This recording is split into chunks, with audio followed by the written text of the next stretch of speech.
Assalamualaikum Boboto, salam dunia. Saya doakan di hari ini teman-teman semua selalu dikasih kesehatan dan keselamatan dalam menjalani segala aktivitasnya. Amin. Baik Boboto, sebelum kita mulai, kita juga ingin ngucapin hatur nuhun pisan buat teman-teman Boboto semua yang sudah subscribe, yang sudah like, yang sering komen juga di channel ini. Mudah-mudahan menjadi amal kebaikan teman-teman Boboto semua yang langsung dibalas oleh Allah Subhanahu wa taala. Amin. Baik Boboto, ada kabar baik dan kabar yang mungkin sedikit membuat emosi gitu ya. Nah, ini kabar baiknya adalah tinggal 500 subscriber lagi, kita mencapai 50.000 subscriber, dan insya Allah ada mungkin 2 jersey SE yang versi supporter edition gitu ya, yang akan kita coba bagikan untuk giveaway-nya. Nanti teknisnya bagaimana, apakah memang kita ajukan pertanyaan atau kita undi atau bagaimana. Nah, ini nanti teman-teman lah yang milih caranya mah, biar adil gitu ya, biar enakin juga yang nerima jersinya gitu. Nah, ini kabar yang kurang baiknya adalah mungkin tidak langsung emosi teman-teman semua. Ya tahulah sekarang kita sedang dihadapkan satu masalah non teknis gitu ya. Namun tenang saja, ini tidak berpengaruh kepada psikologis pemain ataupun psikologis dari tim manajemen gitu ya, karena di sini kita tahu apakah benar atau tidak. Katanya banyak yang nanya masalah untuk sanksi dari Komdis. Katanya, Kang, beneran ini teh ada sanksi dari Komdis kok secara tiba-tiba gitu ya, kenapa ya tidak tidak diinformasikan dulu atau tiba-tiba jeger katanya ada sanksi dari Komdis. Nah, ini yang akan kita coba bahas sedikit saja teman-teman di sini. Memang sekali lagi benar dan fix gitu ya, sudah dipastikan Persib Bandung sudah terkena sanksi pertandingan di pekan ke-29 kemarin ketika laga kandang antara Persib Bandung menghadapi Bali United. Nah, salahnya di mana? Jadi menurut Komdis PSSI ini, Persib melakukan kesalahan di pasal 12 teman-teman. Jadi intinya di pasal 12 ini bahwa ada orang asing yang memasuki tempat yang dilarang gitu. Ada 2 tempat, tempat di area sekitar lapangan dan di area official area, katanya di OA atau official area. Nah, official area ini ya termasuk tunnel atau ruang lorong pemain, lalu juga ada ruang ganti, lalu juga ada ruang wasit, dan ada juga ruang untuk konferensi pers gitu ya. Sehingga ya memang ya beberapa orang tertangkap basah, bahkan Komdis PSSI ini memang sudah ada buktinya langsung yang ya tidak bisa ngelak lagi. Makanya di situ tidak bisa dibanding. Jadi sanksi ini tidak bisa dibanding teman-teman oleh manajemen Persib Bandung, sehingga ya sudah harus terima gitu ya, bahwa ya memang sudah jelas ada pelakunya, orang-orangnya siapa. Yang dimaksud orang asing ini bukan bule atau bukan orang asing dari luar, enggak gitu. Orang asing tuh yang bukan official, bukan pemain. Bahkan gini teman-teman, yang namanya keluarga pemain saja tidak diberikan akses khusus masuk ke official area atau ke ya sekitaran lapangan. Nah, ini yang jadi masalah atau yang menjadi pertanyaan adalah, kan setiap pertandingan selesai suka ada tuh boboto yang masuk, entah itu mau Viking Club atau keluarga pemain yang mau foto atau bagaimana. Ini biasa saja, kenapa baru kemarin kenanya gitu ya, kena sanksinya. Nah, ini yang memang jadi satu ya buat panpel satu masukan lagi lah, atau bagaimana caranya nanti gitu ya, berapa lama setelah pertandingan selesai baru boleh turun atau bagaimana. Nah, ini harus diperjelas lagi. Jadi ya jangankan orang biasa, pejabat pun katanya tidak sembarangan dikasih kartu akses untuk mengakses ya ruang publik tadi. Maksudnya bukan ruang publik, ruang yang dianggap memang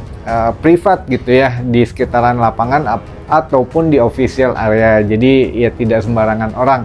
Apalagi ya ini biasanya kalau dulu ada yang beredar, cuma yang nggak kita tampilin lah, takutnya memang kan ini video lama gitu ya. Ini sedangkan yang disanksi baru kemarin, pertandingan kemarin. Kalau ini video lama, jadi di situ memang ada yang memang kenal dengan pemain-pemain Persib, suka ngasih sesuatu gitu ya, makanya bebas tanpa ID card malah. Jadi ya inilah potret mungkin yang harus dibenahi oleh Panpel Persib, bahwa ya unsur kedekatan saja bisa menjadi satu sanksi yang cukup berat buat Persib Bandung. Nah, ini untungnya teman-teman, sanksi ini ya tidak berupa uang atau tidak berupa larangan bermain, atau ya kemarin juga apa katanya sanksinya pengurangan poin, nggak sampai begitu. Jadi sanksinya hanya teguran keras saja dari Komdis PSSI teman-teman.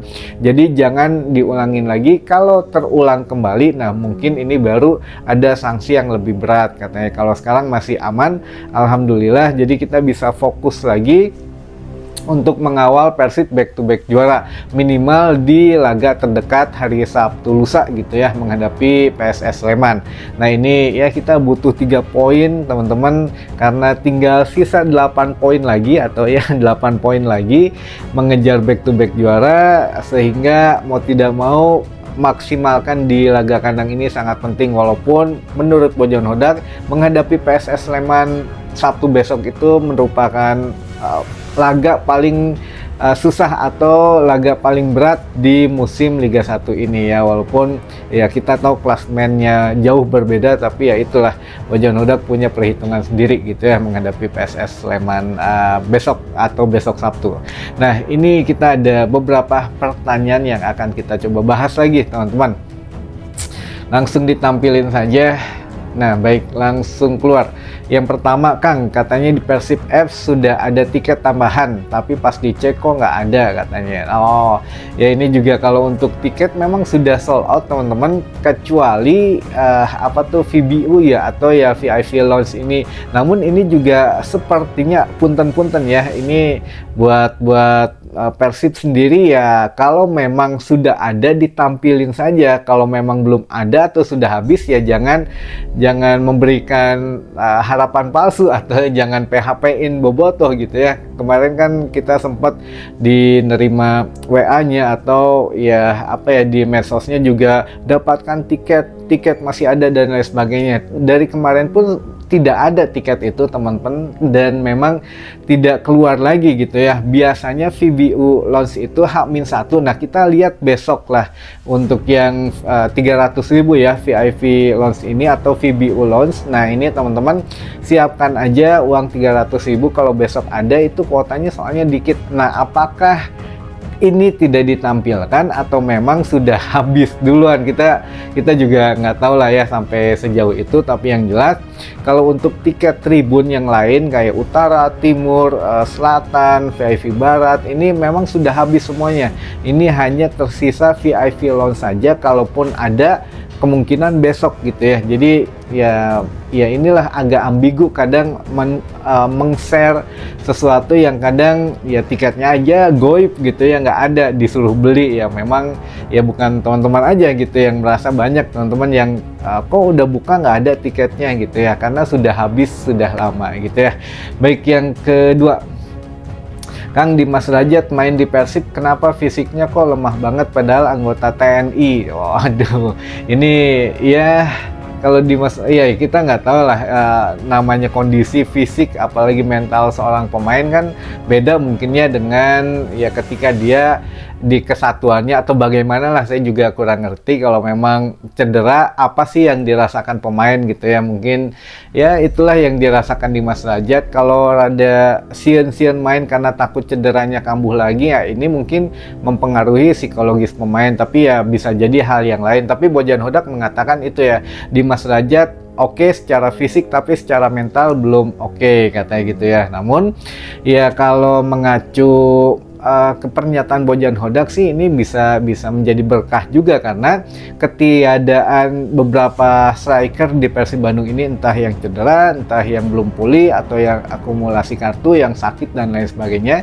ini menjadi satu pembuktian atau ajang pembuktian untuk pemain yang lainnya. Ya contoh lah sekarang Beckham Putra kan sedang menikmati masa-masa jayanya di musim ini. Jadi musim ini adalah Beckham Putra mencetak gol terbanyak gitu ya di beberapa musim, yaitu musim ini yang paling banyak mencetak gol, dan mungkin momen yang paling dikenang ya, dari mulai selebrasinya yang kena denda dan lain sebagainya, ini pasti akan dikenang banget oleh Beckham Putra di musim ini, teman-teman. Nah, ini juga ya, selain itu kan dari segala posisi sudah bisa mencetak gol kecuali kiper saja gitu ya. Jadi dari back sampai dengan gelandang itu semuanya kontribusinya adalah untuk Persib Bandung ya. Walaupun menurut Bojan Hodak juga musim lalu kita mengandalkan striker banget, DDS dan Ciro, tapi musim ini ya tidak bisa mengandalkan mereka, sehingga ya semua lini ya sekarang bekerja keras dan hasilnya alhamdulillah lah sekarang kita masih ada di posisi pucuk gitu ya, teman-teman. Jadi kalau kenapa Dimas Derajat ya fisiknya lemah ya, itu nggak tahu lah apakah fisiknya atau mentalnya, itu dua hal yang berbeda gitu ya. Lalu ini mah yang salam Kang ti Bobotoh Soreang, lalu ada dari Pasir Impun, dari Kiara Condong maksudnya, lalu dari Cimahi dan Viking Karawang katanya. Waduh ya, mangga Bobotoh. Lalu yang keempat, Kang, kemarin Keisuke Honda dan Sohei Masunaga bahas apa dengan Pak Glenn? Kurang tahu saya, itu mungkin ya ada yang bilang masalah akademi, masalah pembinaan usia muda dan lain sebagainya ya mungkin bisa jadi, atau ya yang lain-lain juga masih bisa lah gitu ya, kecuali yang kemarin bilang katanya mau ada ngegantiin Bojan Hodak, katanya ya Bojan Hodak digantikan oleh Keisuke Honda. Nah, ini agak kurang tepat kayaknya ya, agak jauh pisan lah melencengnya, karena ya Bojan Hodak masih punya kontrak di Persib Bandung. Mungkin kemarin dia ngedengar waktu di podcastnya saja gitu ya, Bojan Hodak ketika ditanya kalau memang ya tidak di Persib lagi mau kemana gitu ya, mungkin itu sedikit dipelintir, tapi enggak sampai ya, menggantikan Bojan Hodak gitu ya. Jadi itu hanya ya pembahasan direksi papan atas saja yang tahu gitu, teman-teman. Yang terakhir aja, Kang, itu kenapa tiba-tiba ada sanksi Komdis Iraha diinfokinnya? Nah itu ya, kalau tanda tangan sanksinya tanggal 22 April gitu ya, namun ya kita nggak pernah tahu kapan sidangnya, kapan keluar keputusannya. Kalau sesuai tanggal ya tanggal 22, berarti ya apakah memang sidangnya tanggal 22 langsung diputuskan atau bagaimana? Karena kita tahu sendiri beberapa musim ke belakang Komdis dan juga Komding atau Komite Banding PSSI ini memang tidak pernah terbuka gitu untuk sidangnya, tidak ada sidang terbuka lagi, sehingga semuanya tertutup dan ya memang tiba-tiba ya suka ada sanksi ini sanksi itu gitu ya. Jadi ya disabarin aja teman-teman, jangan keburu emosi gitu ya, karena ya kalau sekarang kita akuin ada kesalahan dari Panpel, teman-teman. Jadi ya membiarkan beberapa orang yang masuk ke area ofisial dan juga area lapangan yang memang itu ya, sudah ada foto-fotonya katanya yang memang diklaim oleh oleh Komdis itu memang ya ini dari orang-orang yang tidak berkepentingan katanya gitu ya. Baik, mungkin itu dulu saja informasi yang bisa saya sampaikan di hari ini. Mudah-mudahan menambah informasi dan wawasan teman-teman Bobotoh semua. Sampai ketemu lagi di informasi selanjutnya. Wassalamualaikum Bobotoh, salam dunia.